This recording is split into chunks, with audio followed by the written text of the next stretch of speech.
আজকে আমরা বিশ্বনবীর জীবনী থেকে তিনটা চ্যাপ্টার নিয়ে কথা বলবো। নাটোরের ভাইরা কয়টা চ্যাপ্টার? আরো জোরে বলতে হবে, কয়টা? তিনটা। এক, how was the prophet look like, আমার নবীজি দেখতে কেমন ছিলেন, নাম্বার ওয়ান।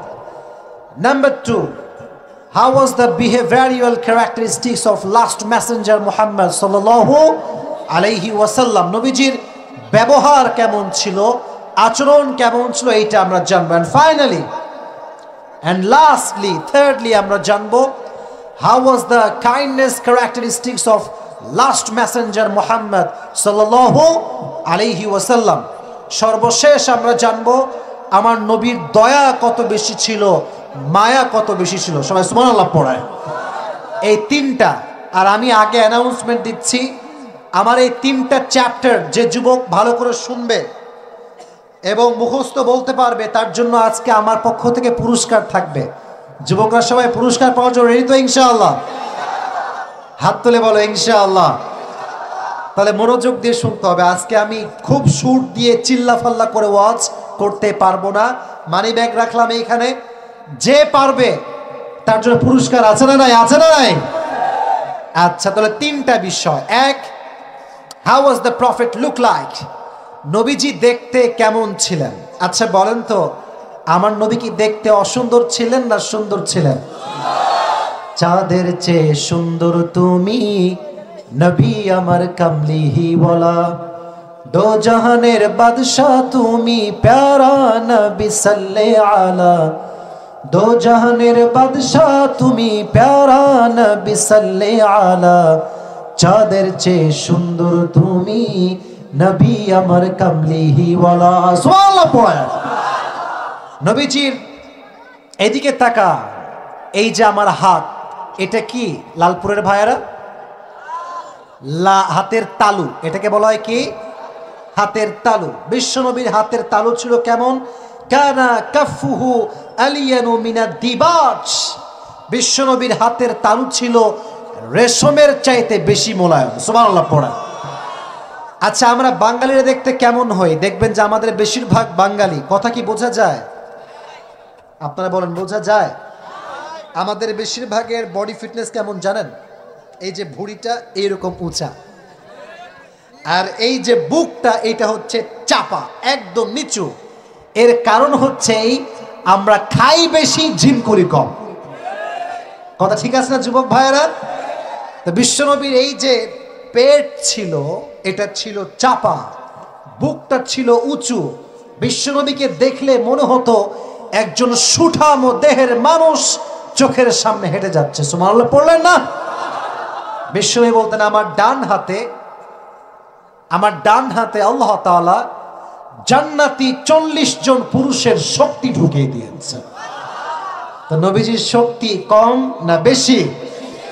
আচ্ছা বলেন তো, একজন যুবক যদি একদম তাল গাছের মতো লম্বা হয়, দেখতে ভাল লাগবে? আর একজন যুবকে কোমর পর্যন্ত গুটু হলে ভাল লাগবে? নবীজি ছিলেন কানা রাবাআতাম মিনাল কওম, লাইসা বিত-তাওয়িল ওয়ালা বিল-কাসির, he was medium of height, neither tall nor short, খুব বেশি লম্বাও না, খুব বেশি খাটোও না, মাঝারি গড়ের একজন মানুষ ছিলেন। সুবহানাল্লাহ পড়ায়। আজহারুল লাউন, বিশ্বনবীর গায়ের রং ছিল একদম লাবণ্যময়, সুন্দর। অনেকে বলে সাইয়েদনা ইউসুফ আলাইহিস সালাতু ওয়াস সালাম নাকি বেশি সুন্দর। আসলে কি ইউসুফ বেশি সুন্দর না আমার নবী বেশি সুন্দর? আচ্ছা মনে করেন আপনার সামনে একজন মানুষ রাখলাম যে দেখতে একদম সাদা সুন্দর, আর একজনকে রাখলাম দেখতে লাবণ্যময় সুন্দর। বলেন তো সাদা সুন্দর বেশি সুন্দর লাগবে না লাবণ্যময় সুন্দর বেশি সুন্দর লাগবে? একটা জিনিস খেয়াল করেন, যুবকেরা বুঝবা ভালো করে কথা আমার, খালি ঠিক বেঠিক বললেই হবে না। বিদেশি মেয়ে যদি বাংলাদেশে আসে, সাদা চামড়া দিয়ে ভরা, যুবককে জিজ্ঞেস করলে বলবে হ্যাঁ সুন্দর আছে দেখতে, বাট বিয়ে করতে চাইবে না। কথা ঠিক আছে না? কথা ঠিক আছে না? কারণ আমরা সবাই সাদা চামড়ার পাগল নই, আমরা সবাই লাবণ্যময় চামড়ার পাগল। ঠিক না যুবকেরা? অনেকে দেখবেন যে মেয়েরা একটু সাদা রং হইলে ভাবে আর বাঁচে না, এরকম মেয়ে না, এমনি মিথ্যা কথা। এটা আছে আছে বোনেরা আমার, আপনি আজকে যেই চামড়া নিয়ে অহংকার করছেন, 20 বছর পরে আপনার চামড়াতে ভাঁজ পড়ে যাবে। আর মাথায় রাখবেন, সাদা চেহারার ভাব নিবেন না বেশি, কারণ বাংলাদেশের মানুষ দুধ চায়ের চাইতে রং চায়ের ভক্ত বেশি। আল্লাহ প্রত্যেকটা অহংকারী মেয়েকে অহংকার মুক্ত জীবন দান করে পড়ে আমিন। আজহারুল লাউন, সাদা রঙের নয়, তিনি লাবণ্যময় সুন্দর ছিলেন। এবার আসেন বিশ্বনবীর চুল কেমন ছিল, আগেই পড়েন সুবহানাল্লাহ। আচ্ছা, এখন বর্তমান যুবকদের মাঝে একটা চুলের কাটিং বের হয়েছে, দেখবেন এ ডানেও নাই, এ বামেও নাই, সামনের লম্বা লম্বা সজারু কাটিং। এটাকে আমি বলি টিকটক মার্কা কাটিং। আর এদের বিরুদ্ধে কথা বলে কোনো লাভ নাই, কারণ আজকালকার মেয়েরা পছন্দ করে টিকটকার ছেলেপেলেদেরকে, আর বেশিরভাগ মেয়ে পছন্দ করে গাঁজাখোর ছেলেপেলেকে। একদম নবীজির চুল কেমন ছিল? আরে ভাই এত জোশ লাগবে না, থামেন না, বলতে দেন। নবীজির চুল কেমন ছিল? এদিকে তাকান। নবীর চুলের মাঝখানে এরকম সিঁথি থাকতো। আচ্ছা, তোমরা সবাই কাজী নজরুল ইসলামের নাম শুনছো? কাজী নজরুল ইসলাম বিশ্বকবি, তার চুল দেখবেন যে মাঝখানে সিঁথি করা। নবীজির চুল মাঝখানে সিঁথি থাকতো। নবীজি আতর নিয়ে এখানে আতর ঢেলে দিতেন, যেখানেই সেজদা দিতেন সেই সেজদার জায়গাটা খুশবুতে আমোদ হয়ে যেত। সুবহানাল্লাহ পড়ে। وقبض وليس في لحيته ورأسه 20 شعرة بيضاء। বিশ্বনবীর ইন্তেকালের আগে 20টা চুলের বেশি পাকে নাই। পুরো দাড়ি এবং চুল মিলিয়ে সর্বমোট 20টা চুল পেকেছিল 63 বছরের বয়সে। এর একটা কারণ হচ্ছে কি জানেন? আপনার অলিভ অয়েল তেলের নাম শুনছেন? অলিভ অয়েল নাম শুনছেন? এটাকে বলা হয় জলপাইয়ের তেল। যারা যুবকেরা আছো, যাদের চুল মূল ভালো অবস্থা নাই, দাড়ি ওঠে না, ভালো অবস্থা না দাড়ির, অলিভ অয়েল মাখবা। রাজি আছো তো ইনশাআল্লাহ? যে ব্যক্তি অলিভ অয়েল মাখে দাড়িতে, তার দাড়িটা এত সুন্দর হয় যে সে কল্পনাই করতে পারে না। সুবহানাল্লাহ পড়ে।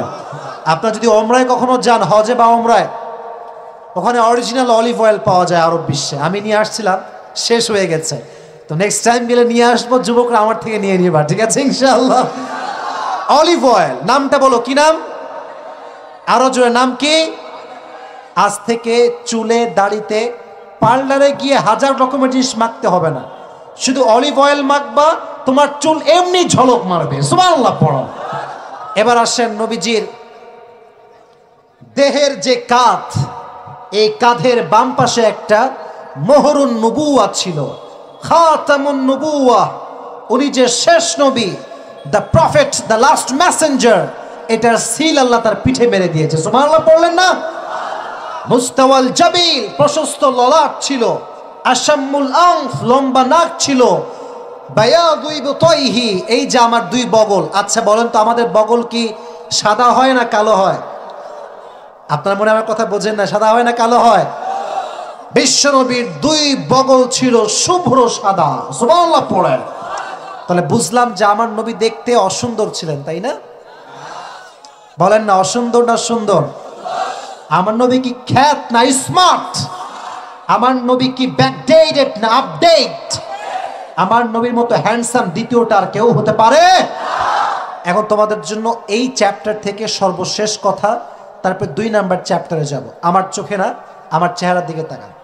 এই যে আমার মুখে, এইটা কি? ক্যামেরার বাহানা দিও না যুবক ভাইয়ারা, আমি কিন্তু ওই মুখ হটাই নিচ্ছি। এটা কি? আচ্ছা অনেস্টলি একটা রিভিউ চাই। রিভিউ বোঝেন আপনারা? রিভিউটা হচ্ছে এইরকম, আমাকে দিয়ে রিভিউ দেন। এই যে আমি দাড়িটা রাখছি, am I looking cat? Am I looking গাইয়া? Am I looking unsmart? No. যে ব্যক্তি দাড়ি রাখে সে হচ্ছে প্রকৃতপক্ষের সুদর্শন পুরুষ। Now the question is, many of the girls in Bangladesh, they hate the people, those who have the beard. অনেক মেয়ে আছে দাড়িওয়ালা যুবককে পছন্দ করতে চায় না। নবীজির এই চ্যাপ্টার থেকে তাদের জন্য একটা কথাই বলতে চাই, যুবক ভাইরা ভালো করে শুনে নাও। নাটোরের লালপুরে যদি কোনো মেয়ে বলে যে আমার দাড়িওয়ালা পছন্দ না, ওকে সোজা ব্রিটিশের সঙ্গে বিয়ে দিয়ে দিবা। ওর জন্য বিটিএস ছাড়া আর কোনো বেটার অপশন আমার কাছে নাই। এখন বিটিএসটা পুরুষ না হিজড়া ওইটা আমি আর বললাম না ভাই, ওইটা আমি বলতেও চাই না, ওটা বলার কোনো ইচ্ছা আমার নাই। আমার কথা হচ্ছে যেই মেয়ে দাড়িওয়ালা যুবককে পছন্দ করে না তার চরিত্রের সমস্যা আছে। তাহলে এবার বলেন আমার নবীর দাড়ি ছিল কি ছিল না? আমার নবী এত সুন্দর ছিলেন, এর একমাত্র রহস্য ছিল নবীজির যে এই দাড়িটা, এটা এরকম লম্বা দাড়ি ছিল। হুজুরদেরকে দেখলে দেখবেন এটা সুন্দর চেহারা দিয়ে নূর বের হয়, এই নূরের রহস্যের নামই হচ্ছে দাড়ি। সুবহানাল্লাহ পড়েন। তাহলে এবার দুটো হাত তুলেন সবাই আমার সাথে, বলেন দুটো হাত তুলে বলেন সবাই হুজুর। শুনি নাই, জোরে, আরো জোরে। আমরা সবাই আজকে লালপুরের মাটিতে ওয়াদা করলাম আজ থেকে এই দাড়ি, হাত দেন সবাই, বলেন এই দাড়ি আর কাটবো না। আল্লাহ সবাইকে তৌফিক দান করুক, আমিন।